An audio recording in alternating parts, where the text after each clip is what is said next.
পোখরাজ বলে, দাদা এই মুহূর্তে একজন মানুষই আমাদের হসপিটালকে বাঁচাতে পারে, ডক্টর কুশল মজুমদার। উনিই যোগ্য লোক। দেখো, নিজের ভালো তো সবাই বোঝে, আশা করি তুমিও বুঝবে। যেহেতু এখন আর কোনো ব্যক্তিগত সম্পর্ক নেই, তাই আমার মনে হয় তোমার একবার গিয়ে ওনাকে রিকোয়েস্ট করা উচিত। এরপর তোমরা ভেবে দেখো তোমরা কি করতে চাও। তারপর রাধিকা পোখরাজকে বলে, বিয়ে করেছিলে এটা একটা পাস্ট টেন্স।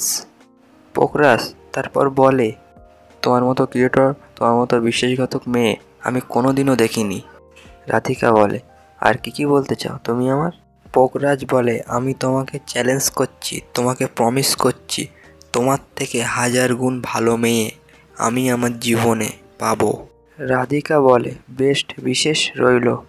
ভিডিওটা ভালো লাগলে আমাদের চ্যানেলটাকে সাবস্ক্রাইব করে অবশ্যই আমাদের পাশে থাকবে।